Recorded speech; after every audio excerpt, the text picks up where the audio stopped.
111 feet, which quite honestly is brilliant. A lot of vehicles out there will come in at 120s, some even 130s. The Volkswagen Atlas does it in 139 feet, so 111 feet exterior of this brand new 2021 Honda Civic hatchback.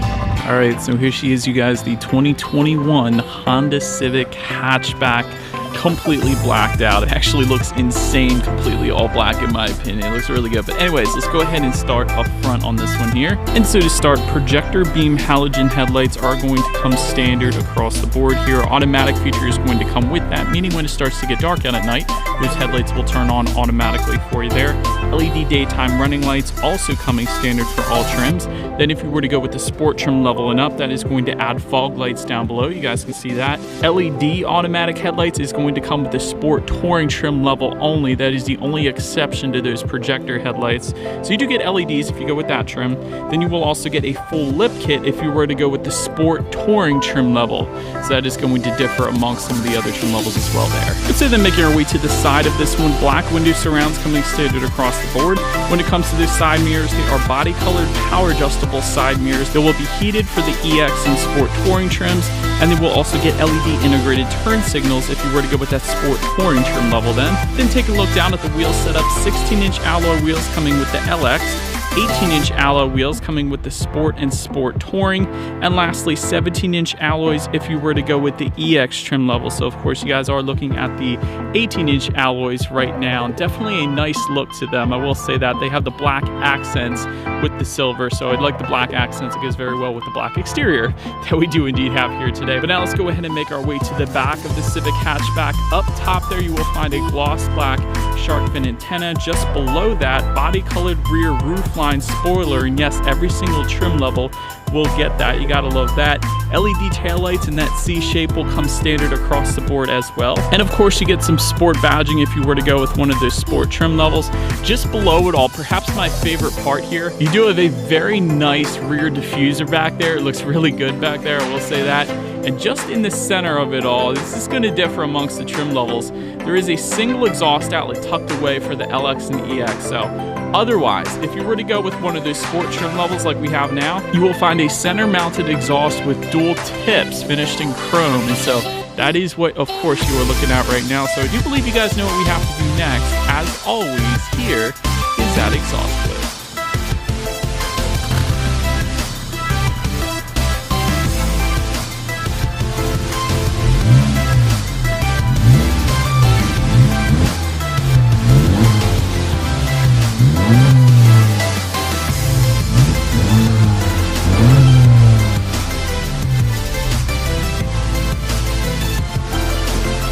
Now, since we are around back of the Civic hatchback, when it comes to opening that rear hatch, there actually is a button on the key fob. It's probably the easiest way. There's also a button on the hatch itself, but once opened up, cargo capacity comes in 25.7 cubic feet.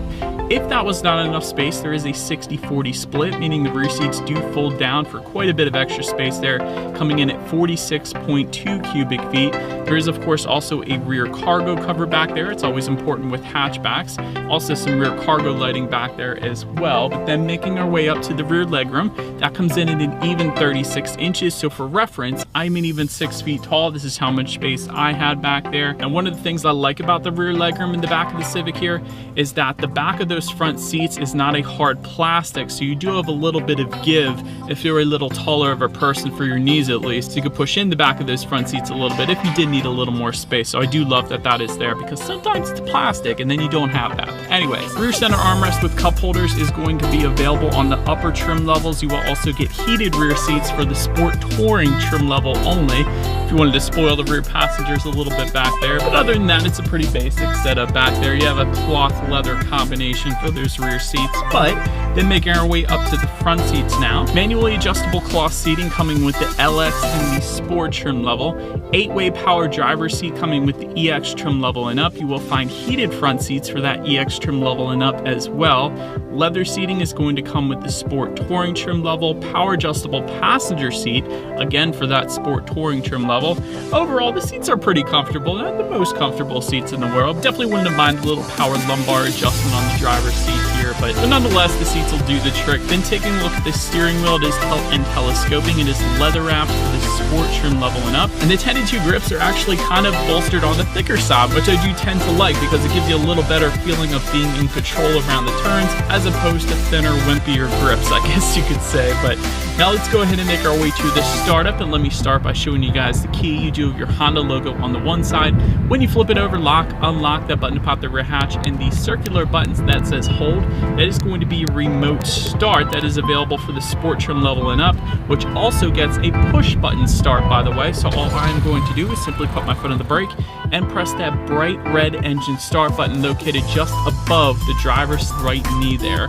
And so, but then once started up, it is kind of a digital analog combination gauge setup. All the way to your left, you have your engine temp. All the way to your right, you have your fuel information. In the center is going to be the digital portion of the gauges, which I do absolutely love. To control what is on that digital gauge setup, there are steering wheel mounted controls on the left side. Really gives you a ton of different information you can check out, including a digital speedometer, also boost pressure when you need your next oil change. There's Bluetooth information, radio information, the list goes on.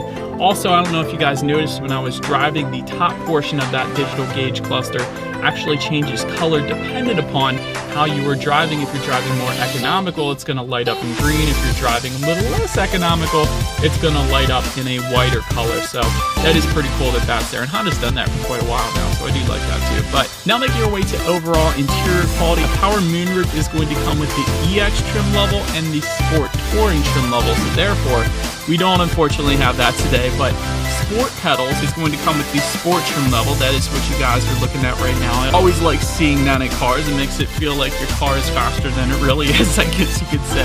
Dual zone climate control coming with the EX trim level and up. Auto dimming rear view mirror coming with the Sport Touring trim level. Homelink controls, once again for that Sport Touring trim level only. Just above the passenger side glove box, you have a nice plastic design, although it is a nice design, I will say that. It's kind of a texturized black finish there. You have some black stitching above that glove box as well.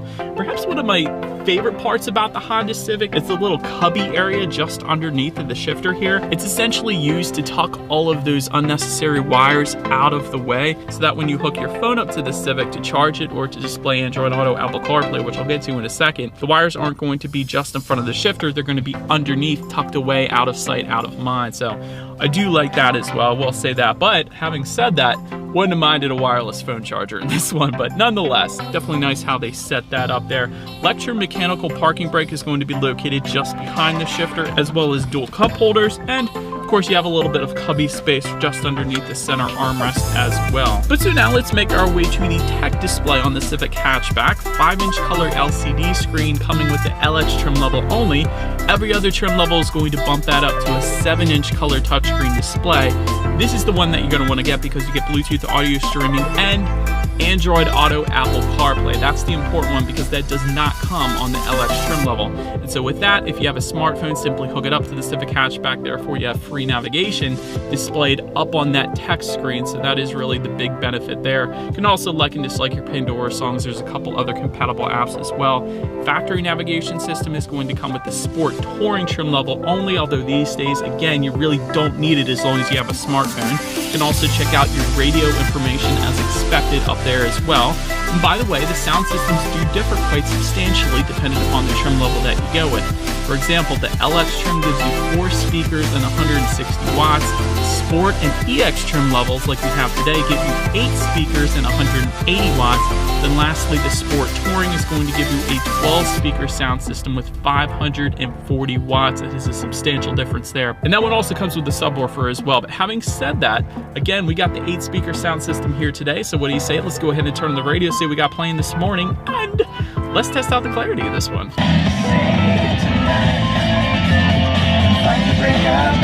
It's nothing really crazy. It's definitely fine. It's 8 speakers, so you got a decent amount of clarity because of that. Not the most bass in the world, but if you guys do value music and that sound system, go with the Sport Touring trim level. That's the only way you're going to get it. But Last thing I wanted to mention to you guys on that tech display is when you do put this one in reverse, of course, you do have a rear view camera coming standard across the board, letting you know who or what is behind you, which is always going to lead us into safety. And so to start, IIHS top safety pick when equipped with LED headlights. And that, of course, is just the sport touring trim level there. Front side curtain airbags do come standard. In the back, you're going to have latch, aka lower anchors and tethers for children for the rear car seats.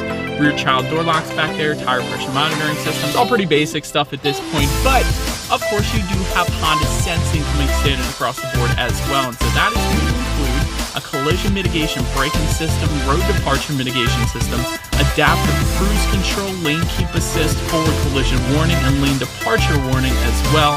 In addition to that, all trim levels also give you automatic high beams as well. That's a pretty cool feature. That means when you have your high beams on at night and a car starts to approach you in the opposite direction, the car is going to automatically dim those high beams or put it back to normal, so you don't have to worry about going back and forth constantly, and then it puts it back on the high beams again. So that's a pretty cool feature. It's a automatic thing there for you. Honda Lane Watch is going to come with the EX and the Sport Touring trim levels. I think you guys probably know what that is already. But so overall, when it comes to my final thoughts here of the Honda Civic hatchback, it is a top safety pick when equipped with the LED headlights, although a lot of vehicles these days are giving you LED headlights coming standard even on the bottom trim level. So wouldn't have minded some LEDs coming standard across the board. Nice driving dynamics. I will say that though, the handling is very nice in this one. Braking is excellent. That's really something, again, Honda always kills it compared to the competition. The braking feel and the braking statistics from 60 is absolutely amazing, so you gotta love that. Also wouldn't have minded a little better tech though as well, like for instance a wireless phone charger would be nice, a little bit larger screens. At this point, 7-inch color touchscreen display is kind of on the smaller side. Also a full digital gauge cluster would be nice perhaps on the sport touring trim level. Now that the 2021 Elantra is coming out, it's gonna have those kind of things, but overall I would say this one is a solid pick if you are into having fun on the back roads, because it does have very good handling, has a very good acceleration as well actually for its class, and the braking is definitely on point there as well. So that's my final thoughts. Let me know what you guys think of the Civic hatchback in